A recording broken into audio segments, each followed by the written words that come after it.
Pemirsa, polisi mengungkap motif penculikan dan pembunuhan Kepala Cabang Bank Pemerintah Ilham Pradipta, yaitu rencana pemindahan uang dari rekening Dorman ke rekening penampungan. Dalam kasus ini, polisi tidak menjerat pelaku dengan pembunuhan berencana, namun penculikan dan pembunuhan. Bagaimana respons dari keluarga Ilham? Untuk membahasnya sudah bergabung bersama kami Boyamin Saiman, kuasa hukum keluarga Ilham Pradipta. Selamat malam, Mas Boyamin. Ya, malam dan seluruh pemirsa. Baik, Mas Boyamin, motif kasus ingin kuasai uang rekening Dorman. Apa respon keluarga almarhum terkait dengan motif ini?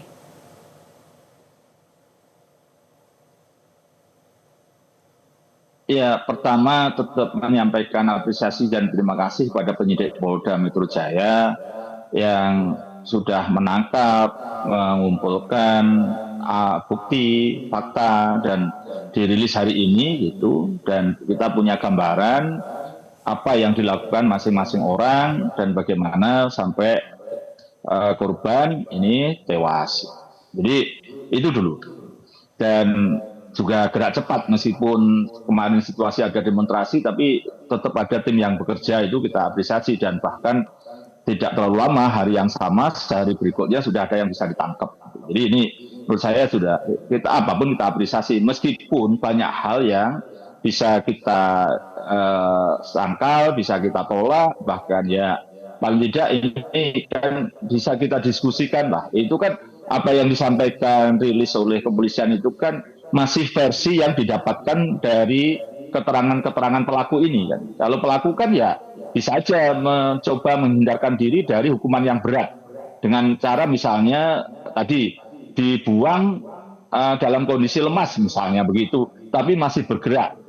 Apa iya kan gitu kan? Karena itu sesuatu yang perlu didalami lebih jauh gitu. Ini kan semua hasil dari kesaksian yang mereka saling saksi mahkota karena para pelaku semua gitu kan. Dan kemarin misalnya penculik tidak tahu apa-apa menurut pemahamannya lawyernya gitu, hanya mengambil orang. Dan kemudian hari ini dikatakan memukul karena untuk melumpuhkan misalnya. Itu banyak hal yang menurut saya itu perlu kita diskusikan bersama penyidik untuk menggali keterangan yang sebenar-benarnya. Kalau korban dan keluarga, artinya keluarga korban yang diamanatkan pada saya itu menginginkan diterapkan pasal bahkan 340 pembunuhan berencana.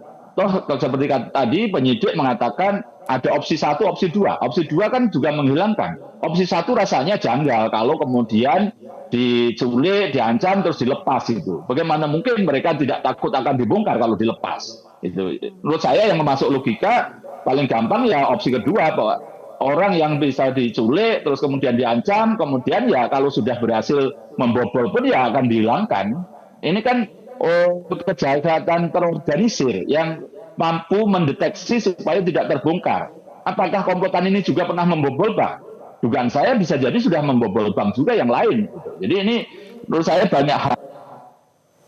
Cara mencarinya misalnya begitu, itu rasanya enggak juga gitu. Bisa jadi sudah ada proses kenalan bagaimana dapat kartu nama. Berarti sudah tahu disasar misalnya. Kita sangat random, bisa jadi sudah, karena almarhum ini seminggu sebelumnya nampak ada tanda-tanda gelisah, misalnya memarkir mobil di tempat lain bukan di rumahnya gitu, atau gelisah merokok, nampaknya sudah ada intent itu untuk diteror atau diancam atau apa, sudah ada gitu. Jadi ini menurut saya tidak random, murni random gitu, Eva. Oke, Mas Boyamin, artinya pihak keluarga menginginkan pasal yang diterapkan adalah pasal 340 atau pembunuhan berencana, tetapi polisi tidak menjerat pelaku dengan pembunuhan berencana, namun penculikan dan pembunuhan. Bagaimana kemudian keluarga mengumpulkan bukti-bukti yang bisa menguatkan dan mengarahkan ke pasal 340 atau pembunuhan berencana ini? Justru itu saya berencana besok datang ke Polda untuk diskusi dengan penyidik, dengan berbagai fakta yang kami punyai, itu kami diskusikan lebih mendalam untuk bisa digali lebih dalam lagi begitu. Karena memang itu kan sudah dikatakan penyidik opsi B gitu. Terus kemudian kalau ini gagal gabung, terus kemudian lemas, itu rasanya janggal juga sebenarnya. Itu menurut versi kami sih rasanya ini saya tidak bisa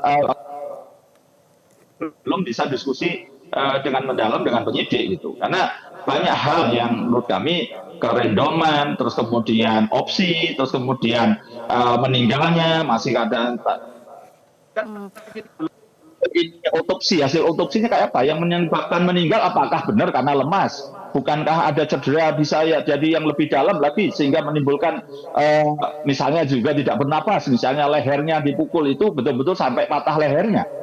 Jadi banyak hal yang masih tanda tanya sebenarnya dari rilis hari ini karena ini kan rilis awal yang saya kira pada musim masih bisa didalami begitu dan itu yang menurut saya perlu kita sampaikan dari sisi kita dan saya kira perlu diskusi yang mendalam lah dengan penyidik saya kira dan itu belum hal yang final saya yakin ini masih dalam toh nanti berkas misalnya diserahkan jaksa apakah jaksa akan memberikan petunjuk ada beberapa yang janggal misalnya begitu dan juga rangkaian dari misalnya akibat apakah ada pihak lain yang belum ditangkap misalnya kan bisa dikembangkan ke sana juga gitu Eva. Selain diskusi dengan polisi, Mas Boyamin, apakah bukti-bukti juga akan dilampirkan? Tadi Anda sempat menyebut bahwa korban sempat diikuti. Artinya sudah ada tindakan yang terencana sebelumnya. Ya, karena sempat didatangi rumahnya yang di Bogor, yang rumah sesuai KTP. Padahal almarhum ini kan tinggalnya di daerah Tangerang Selatan. Nah, ini artinya kan di profiling dari sisi KTP juga gitu, alamat rumahnya mana.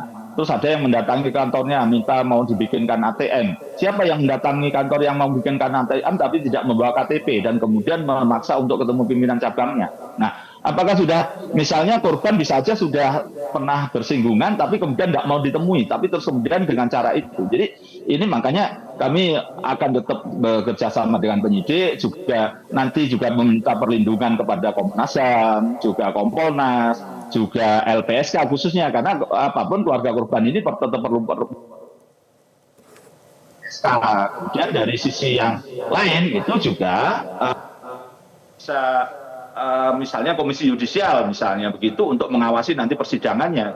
Jadi kita ingin semua ini dibuka transparan dan juga opsi apapun juga masih dibuka begitu karena kami sebagai korban tetap pada posisi meminta ini kan kejahatan terorganisir. Artinya juga opsinya ada B itu. Nah, nyatanya akibatnya B, akibatnya meninggal. Bagaimana kok ini dikatakan sebagai sebuah hanya penganiayaan dan meninggalnya ternyata masih karena akibat lemas ditinggal aja.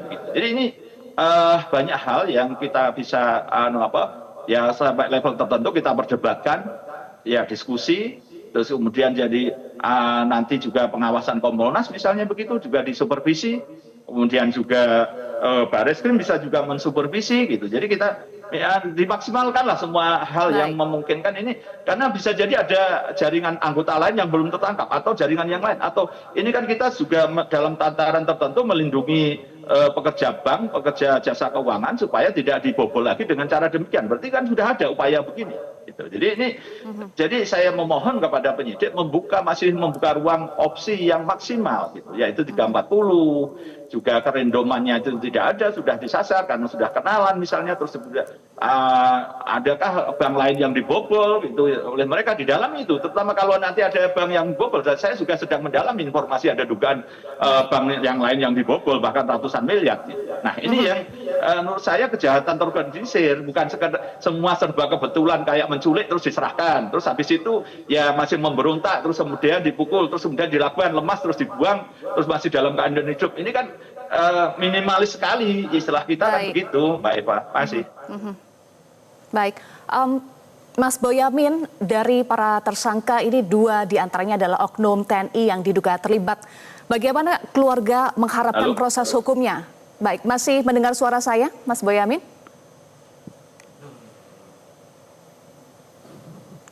Mas Boyamin? Ya, baru. Oke, ini ada kendala suara. Terkait dengan 2 anggota TNI yang terlibat, bagaimana keluarga almarhum mengharapkan proses hukum? Karena ini kan ada proses pidana dan juga militer. Apakah berharap berjalan dengan beriringan atau simultan? Kita minta ini ada dilakukan sistem koneksitas karena KUHAP kita mengatur itu gitu.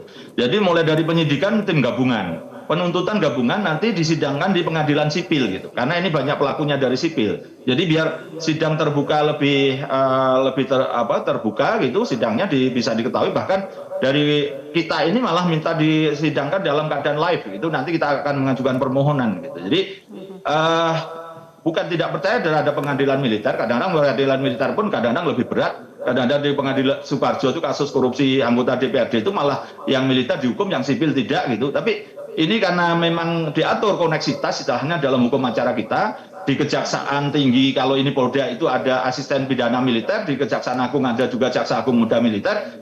Saya minta ini betul-betul dengan dilakukan dengan koneksitas. Seperti ini tadi kan nyatanya Jumpa Pers juga kepolisian. Jadi kita minta digabung, tidak dipisah-pisah. Itu Eva. Baik, koneksitas dan juga membuka ruang opsi yang maksimal termasuk juga kemungkinan potensi pasal 340. Ya, terima kasih kuasa hukum keluarga Ilham Pradipta, Mas Boyamin Saiman sudah bergabung bersama kami di Prime Time News. Terima kasih. Jelajahi cara baru mendapatkan informasi. Download Metro TV Extend sekarang.